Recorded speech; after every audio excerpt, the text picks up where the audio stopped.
Hey everyone, welcome back to the Michael Lofton Show on Reason and Theology. Explosive news coming out of the Vatican. We now have the first Curial appointment of Pope Leo XIV. Sister Tiziana Merletti has been appointed Secretary of the Dicastery for Institutes of Consecrated Life and Societies of Apostolic Life. She is now number 2 in this Roman dicastery. The number 1 is Sister Simona Brambilla, who was appointed by Pope Francis in January to head up a Vatican dicastery. Traditionally, dicasteries have been led by a cardinal, so an ordained male, usually a cardinal. But Pope Francis changed that and altered the Code of Canon Law to allow for non-cardinals and even for women to head up a dicastery. So we already saw that with this particular dicastery under Pope Francis, but Pope Leo's first curial appointment is to add another sister here to be basically number 2 over this dicastery. And so it's going to be explosive news, as it was when Pope Francis did a similar thing back in January. So we're going to take a look at this. Please go ahead, hit the like button, hit the subscribe button if you appreciate the content from the channel. I'm going to go ahead and share my screen here. Let's take a look at her, and let's also explore a little bit about what this Roman dicastery is. And let's also take a look at what the Vatican is saying. So here she is, Sister Tiziana. You can get a better look here in this picture. Looks like she's doing a presentation on creating a culture of safeguarding. Here, UISG, International Union of Superior Generals. Another photo of her. And so this is who is basically number 2 in this Roman dicastery. The news has been reported by the Vatican, and a few others are starting to post about this on Twitter. Here's Diane Montagna. Not sure how to pronounce her name, but she's well-known American journalist in Rome. And so she posts, in his first curial appointment, Pope Leo XIV has named Sister Tiziana Merletti, former Superior General of the Franciscan Sisters of the Poor. So she's a nun, but as you can see, she's one of the nuns who doesn't appear to wear her habit, right? And so there's different practices here among various nuns. Some of them wear their habits, others are pretty secularized in their attire. As Secretary of the Dicastery for Institutes of Consecrated Life and Societies of Apostolic Life, she will serve under Sister Simona Brambilla, who was named its prefect in January 2025 and is the first woman to lead a Vatican dicastery. Yeah, Montagna. Thank you. So here's what the Vatican is saying. So this is coming from Vatican News.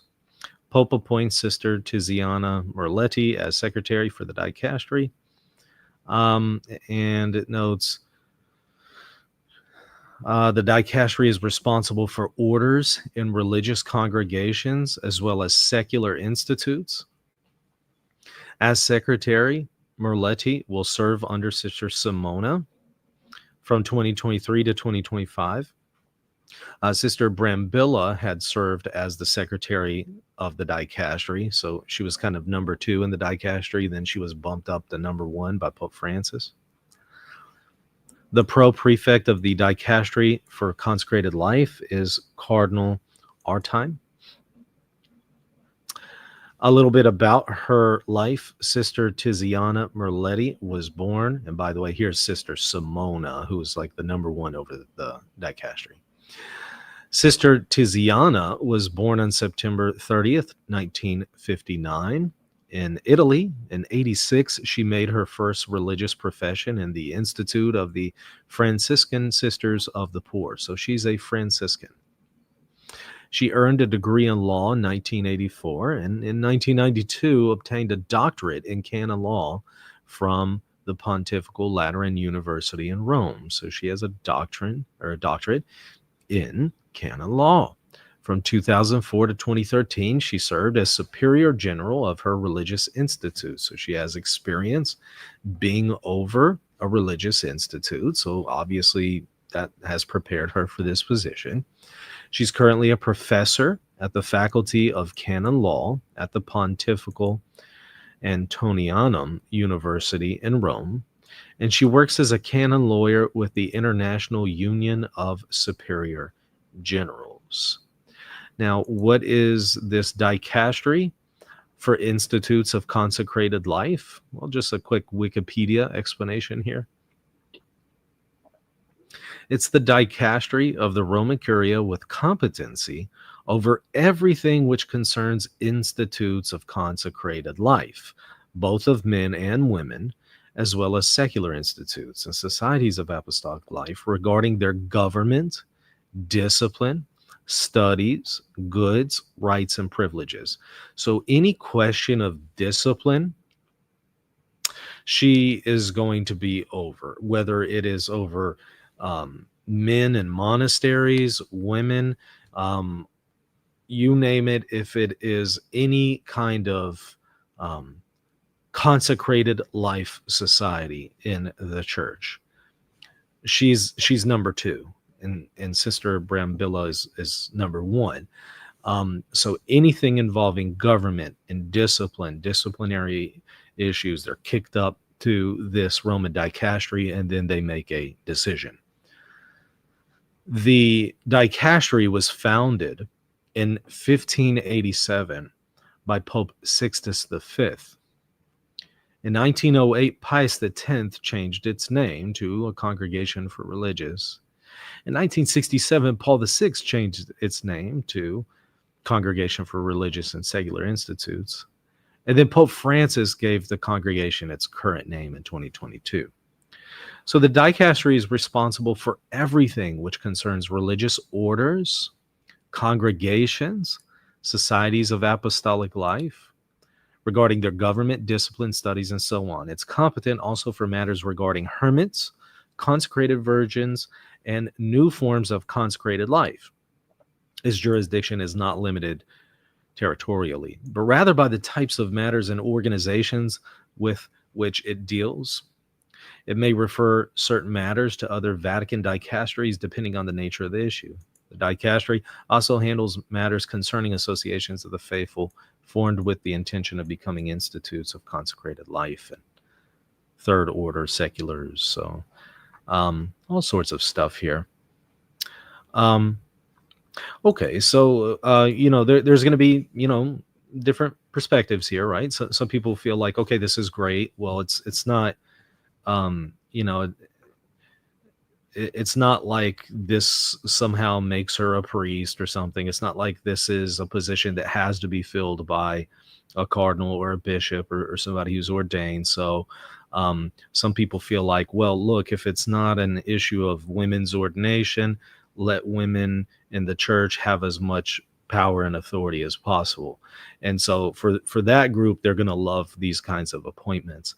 And it also kind of sends a signal of what Pope Leo is probably going to continue to do here with the future of the church concerning women in roles of leadership. He clearly is in favor of women in roles of leadership in non-ordained capacities. So I think that this sends a very clear signal of where he is on this, which isn't a surprise. I mean, I already knew that. We already knew this by just his perspective on the matter when he was cardinal and bishop. But some people were under the impression that once he was made pope, he was going to profoundly change who he was as a cardinal or bishop, and that's just simply not the case. So some people are going to love this. Other people are not really going to be very happy with this. They're going to say this sends the wrong signal, because even though this theoretically is possible, and theoretically there's nothing wrong with women in leadership roles like this, in a time that is highly charged, and in a time, in a context where people are pushing for women's ordination, is it really the best idea to have women in leadership roles like this? So there's going to be other people who express the same concerns that they expressed under Pope Francis when Pope Francis did this. There will be some who would express those same concerns with Pope Leo. I see another concern being brought up in the chat. Let's go ahead and briefly explore it here. Joseph, we're doing a live show, so Joseph says, I don't want to sound petty. I'm not exactly against a nun in such a role, but the way she's dressed in the photos is quite concerning. I understand what you're saying there. I mean, I get what you're saying. I mean, so I suspect what you're saying is that, nuns should present themselves with a religious habit, I think is what you're saying, right? And look, there's something to be said for that, right? If you're a nun or you're a monk, if you're a religious, you normally want that to be manifest in your attire, to show that you are set apart from the world, that you are not secular, that you are consecrated to the religious life. If you're dressing like people of the world, people are not, it's the same thing with priests dressing with neckties and suits and stuff like that. Some would say it doesn't testify to their state in life, right? So yeah, there tends to be some criticisms of, whenever you see religious folks not wearing their habit, that's certainly going to be a concern that a number of people are going to bring up, right? Okay, Soldier of Mary, I didn't know that the Vatican can approve women's ordination. You see, that's the issue right there. Thank you so much for posting that, because you perfectly illustrated the problem. No, the Vatican does not approve women's ordination. This is not an ordained role. It traditionally has been a role filled by ordained men, especially cardinals. But no, technically, the role is not an ordained position. But see, isn't that the issue? You just came away with the impression that the Vatican approves of women's ordination by this. So the critique here by some would be it sends the wrong signal. I remember attending a liturgy in the Roman Rite where there were a lot of women altar servers. And I brought a guest with me who wasn't Catholic. And the guest said, "Oh, wow, this is so great. I didn't know that the Catholic Church had women priests." In fairness to the guest, who just didn't know better, the altar servers would probably look like priests to a person who just doesn't really know the difference, right? And I had to correct them. Well, actually, no, technically they're not priests, but they came away with the impression that they were, right? So you have the notion of, for example, women altar servers. Theoretically, nothing wrong with it, but some people come away with the wrong message from that in a context where, again, there's highly charged debates and there's a lot of confusion about the role of women in leadership, and there's people pushing for women's ordination and stuff. So in that context, is it really wise? Some are going to say no. Others are going to say, yeah, look, nothing wrong with this. And since it's theoretically possible, let's go ahead and do it and have women, function in the church in the highest possible roles, just short of women's ordination, because women are valuable. They have contributions to the church and so on. And so there's two sides, two perspectives, and it's kind of a prudential question of whether or not this is a good idea for today. But yeah, thank you for that comment, because I think it illustrates the concern of some people. Another commenter says, give an inch, they'll take a mile. Well, that's again what some people have said, and they'll point out with, Anglicans and other non-Catholics, they'll say this is kind of how women's ordination started.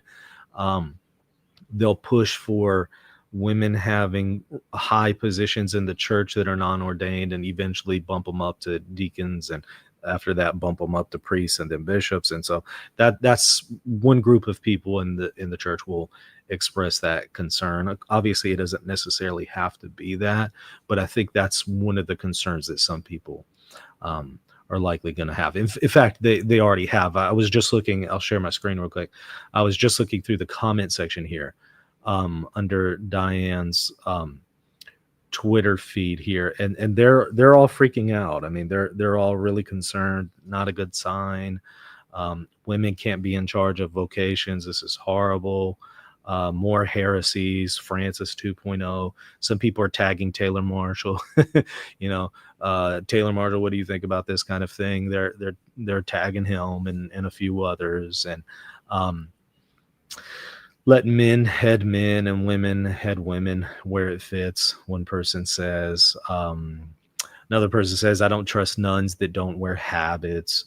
Another person says the trad honeymoon is in danger of being over. Another person says, I'm just hugely confused. Another person, put your habit on. Another person, well, that's disappointing. A lady says, not sure that it's so very strange for a lady to serve as a secretary for another lady. One person is calling for fasting and prayer. They don't understand this. They're confused. And so some people are going to be confused by this, right? It's going to send certain signals to them. Men should be leading male religious. Cue the meltdown. What a bad appointment. Get women out of the curia. Not good. Very bad indeed. Hope he knows what he's doing and he's not being led by others.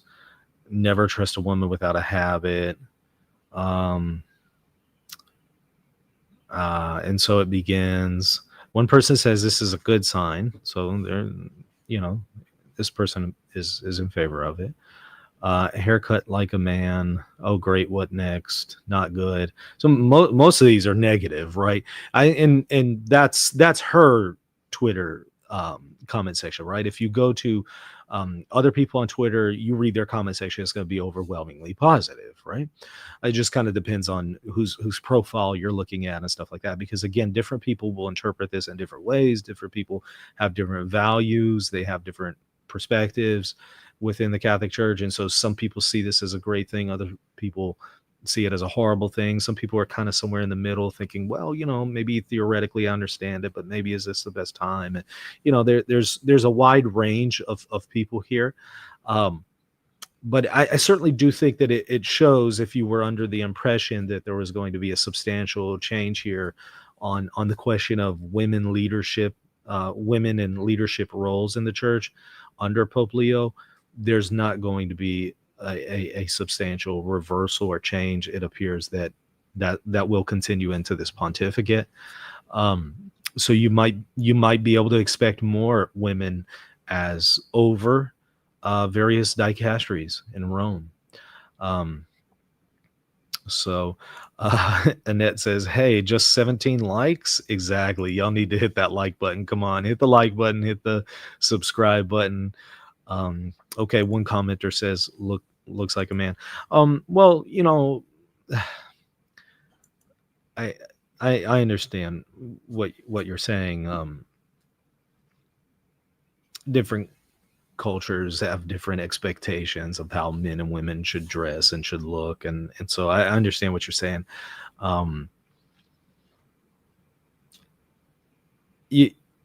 Regardless of who she is as a person and all that, you do have to ask the question, what kind of signal does it send? What kind of image does it send, right?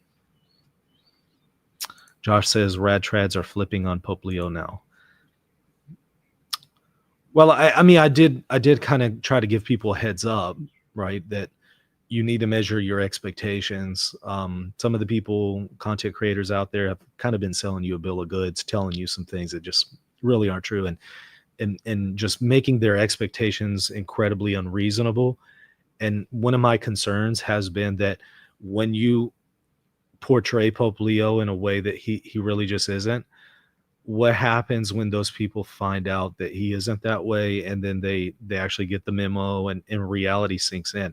They're going to crash. They're going to fall really hard because they were hoping so much that he would be something that he's not. And when it turns out he's not, they're going to have a massive crash, right? And I think it would be worse than anything we saw with the previous pontificate, because this time people's expectations and hopes were up and were overly inflated because of content creators kind of trying to put a spin on Pope Leo, making him out something that he isn't.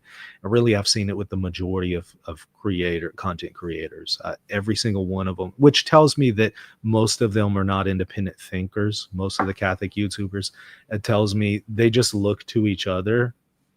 You know, if one guy's saying this or this guy, they just look to each other and then they just repeat that narrative.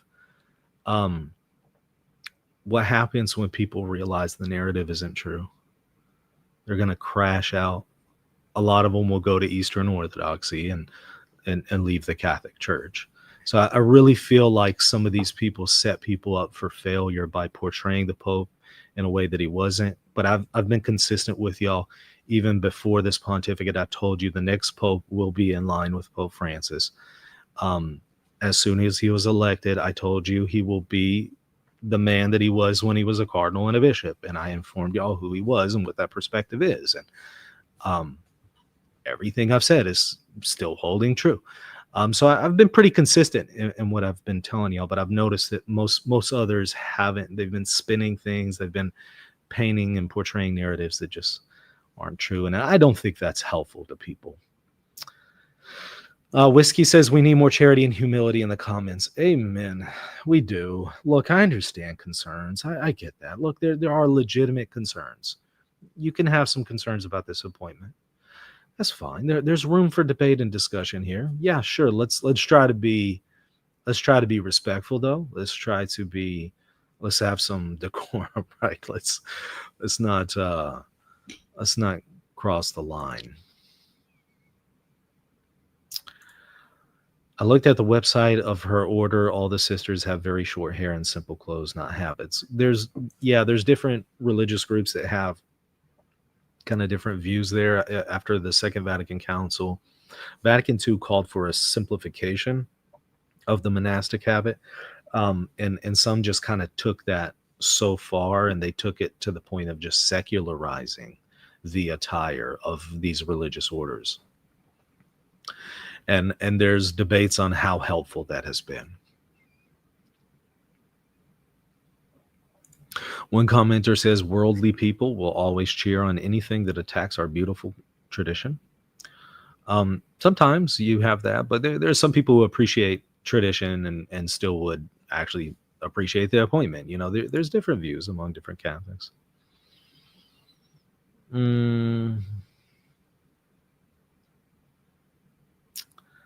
Wraith says very rude comments that they posted. I hear you. I hear you. I think that we need to step it up. We need to do better.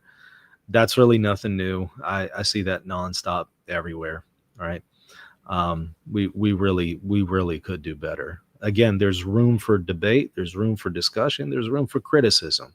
There's room for expressing concern and grievances and all of that. I don't have a problem with somebody doing that. Whether I agree with them or not, I don't have an issue with them doing that. But let's try to do it in a good way. Okay.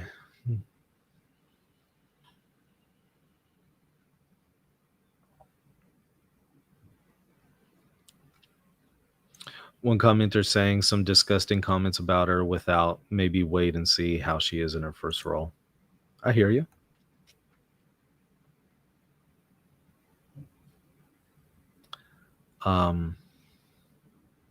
Here for the cis-splaining.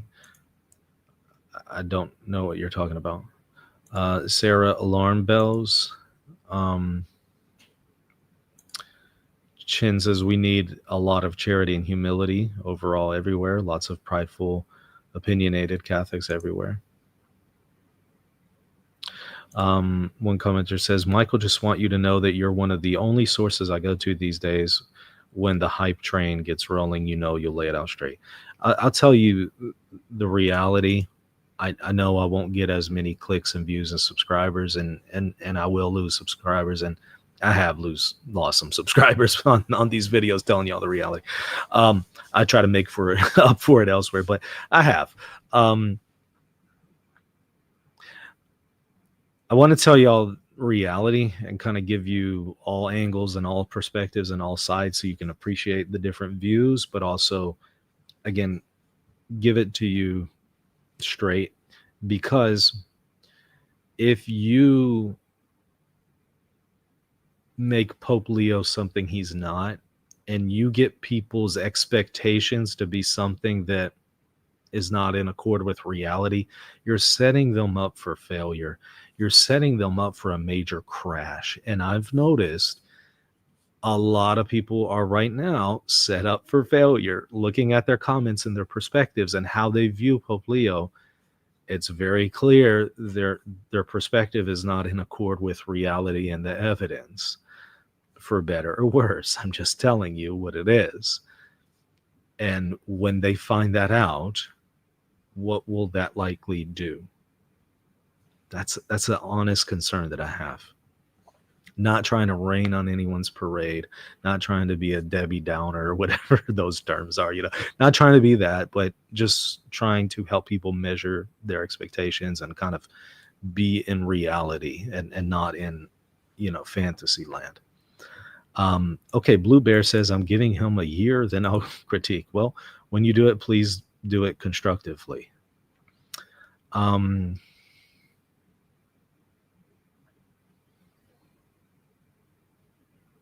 One commenter says, whatever you bind in heaven shall be bound in heaven.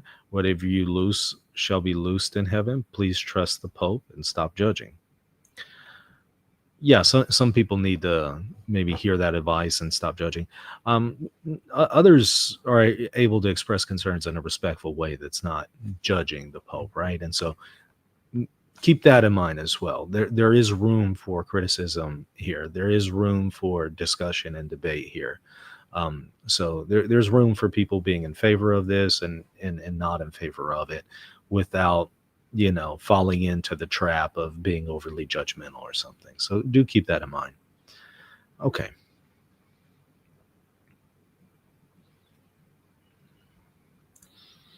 I critique him situationally the same way I did with Pope Francis. Fair enough. I do think that, look, if you do need to be consistent, though, right? If you held Pope Francis to a certain standard, you need to do the same with Pope Leo.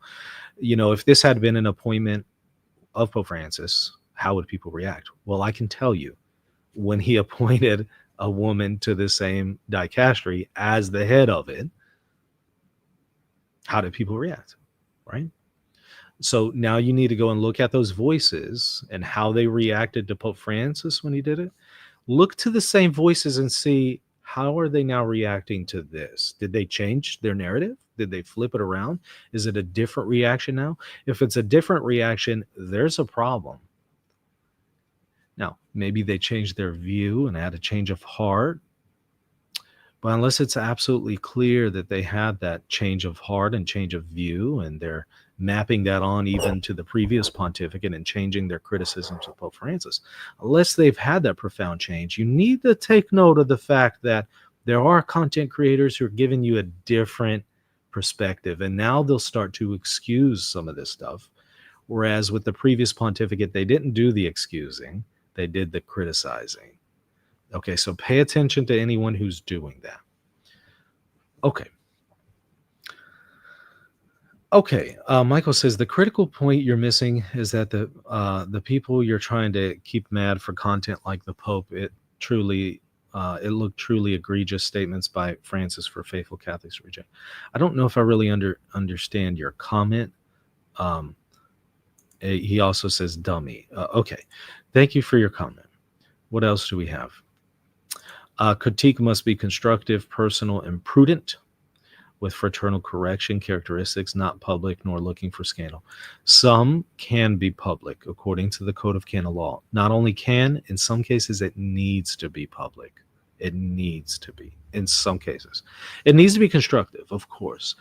But in some instances, it's necessary for it to be public criticism, not just merely private criticism. Do keep that in mind. Soldier says, yes, I've noticed they're using excuses with our present Pope. Okay. All right. My question just is, why didn't they do that with the previous Pope? If they want to be Pope splainers, as they call them, or whatever, if they want to be that, all right. But why weren't you that before? And are you going to be that now for Pope Francis, would be my question. So if you're going to make excuses for Pope Leo, okay, all right. That's a position you can take. My question is, are you going to do that for Pope Francis as well? Or are you going to have a double standard? That's all I'm saying. Okay. So, yeah, Super Gamer says, yeah, just wait. He might have more supporters than haters in a couple years. I imagine he'll do something with Vatican II, which keeps us in place. Thank you for the comment.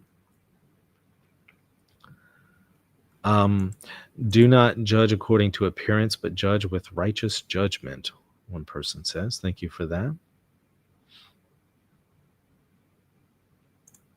One commenter says, to be honest, it isn't a Catholic problem. Social media sets us all on a crash course. Right. This is not limited to just Catholicism. The problem with social media and bad comments and stuff like that. This is a problem across the board.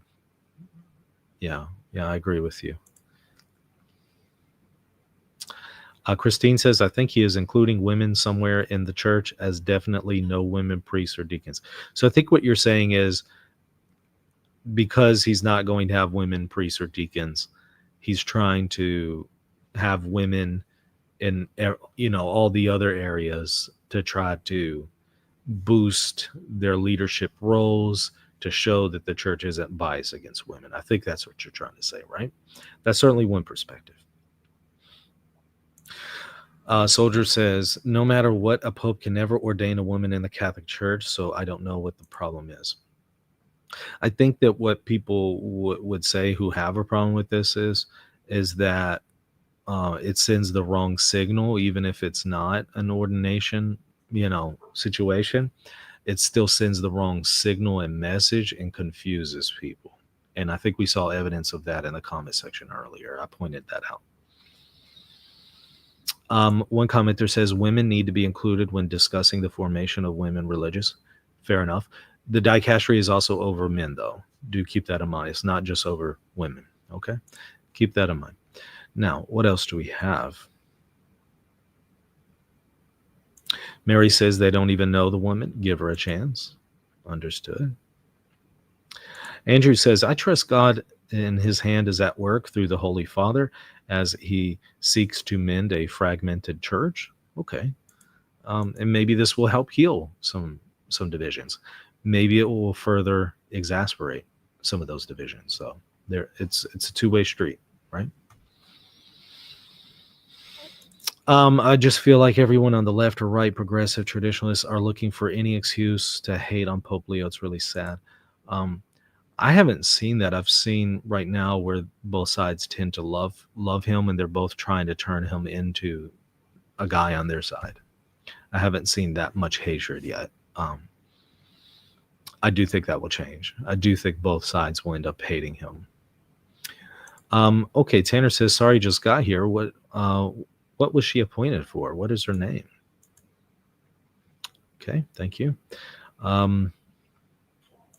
Blue Bear says the Pope needs to get rid of Cardinal Fernandez. I suspect he'll shake up the dicastery for the doctrine of the faith. I think he will. Right now, he's chosen to keep him in there, but I think he'll look for somebody else. What is the history of the dicastery? Is it actually a political appointment rather than purely ecclesiastical? Up until just a couple years ago, it was always a cardinal who was over the dicastery. Pope Francis changed that to now, laity and also women can be the head of Roman dicasteries. So the dicastery for the doctrine of the faith, like any of the dicasteries, can be led by a layman or even a woman in theory. What else do we have? Lewis says, not sure what is the problem. Right. Yeah. Some people are going to be like, I don't have a problem with this. I don't see what the issue is. Other people, their hair will be on fire. Like, to use a phrase I made up the other day, some people's hair will be on fire. Other people's hearts will be on fire. Other people will be somewhere in between. Right. There's just different reactions in the Catholic Church. It's a very, very diverse and in some cases divided community. Okay. Who initiated the dicastery? A pope in 1597. Annette says, great move. Now he has to get rid of some corrupt cardinals. Anything else in the chat? Shell, you're right. You're right, Shell. He says hair can't be on fire if you're bald. Modern problems get modern solutions. But in fairness, baldness is not a modern thing. You remember Elisha, the prophet Elisha in the Bible called on God to kill a whole bunch of kids who mocked him for being bald. You remember they mocked him for being bald. They called him Baldy. So the prophet calls on God to kill the kids, and a bear came out and mauled all the children. So, that's a pretty wild story, right? Pretty sure Elisha would be canceled today if that happened in modern day society.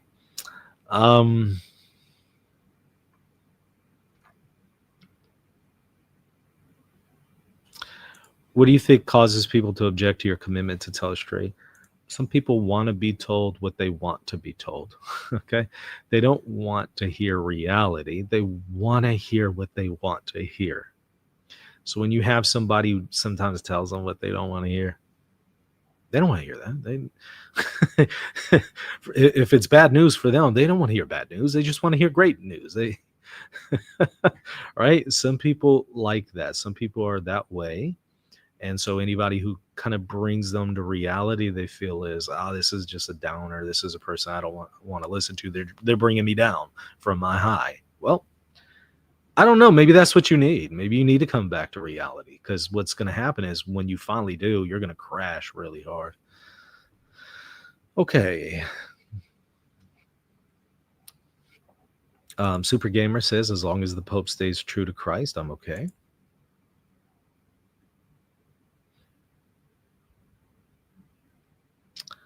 Okay. Blue Bear says, Fernandez wrote books on the art of kissing. Who needs to know that? Get rid of him. Yeah, that was a while back when he was a priest, right? The Kissy book, as I call it. We've talked about that in previous shows.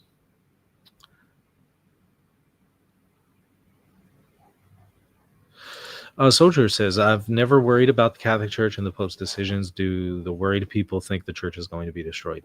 Some of them don't believe that the church will ever be destroyed. They believe the gates of hell won't prevail. Some of them do believe that the church would be destroyed, despite them may or may not having embraced the notion that the gates of hell won't prevail against the church. I have seen some cardinals who will spread fear-mongering and tell people that the church will be destroyed if the Pope does this. We saw that with the Synod on Synodality and some of the critics there among the cardinals and among the bishops and among the YouTubers. Some of them were suggesting if the Pope does this, the church will be destroyed. So it seems like they actually did believe that it was theoretically possible for the gates of hell to prevail against the church.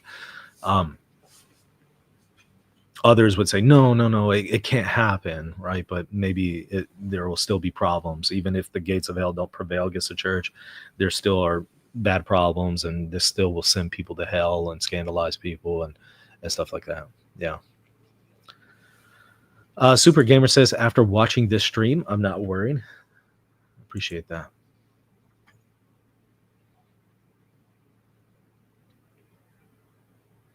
One commenter says that they are worried. I understand.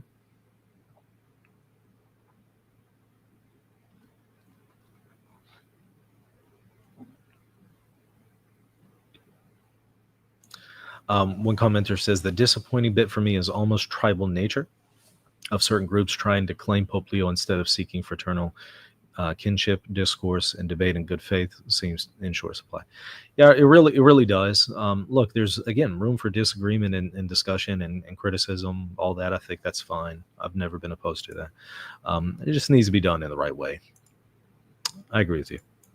All right. Well, I think we explored this sufficiently, so I'm going to go ahead and end it here. We do have a number of other streams coming up. I am going to review Wes Huff and his comments on the Catholic Church and Eastern Orthodox churches, most likely today. At noon, I have Dr. Gabriel Reynolds coming on to speak about Christianity and the Quran. So stay tuned for that. There's already a stream link up, so go and hit the bell for notification. Go ahead and hit the subscribe button here. Hit the sub button, hit the like button. Share this with your friends on social media if you find this video to be productive. And if you found my content to be beneficial and helpful, and you want me to continue to do this, I really need your support. I mean, this is how I provide for my family. So I rely on patrons and supporters to continue to do videos like this. So if you want to continue to see free content every day, multiple times a day, I'm going to need your support if you're able. So do consider prayerfully supporting what I'm doing. A great way to do it is on Patreon, patreon.com/Reason and Theology, or hit the join button right next to the subscribe button right here on YouTube. There's also GoFundMe links, PayPal links, stuff like that in the show notes. So consider supporting me in some kind of way financially if you're able to do so. I know funds are tight and everybody's stretched thin. I get it. But if you're able to provide, I would appreciate that support because it's definitely needed. All right, that's going to do it for now. See you on just a little bit for another show. God bless.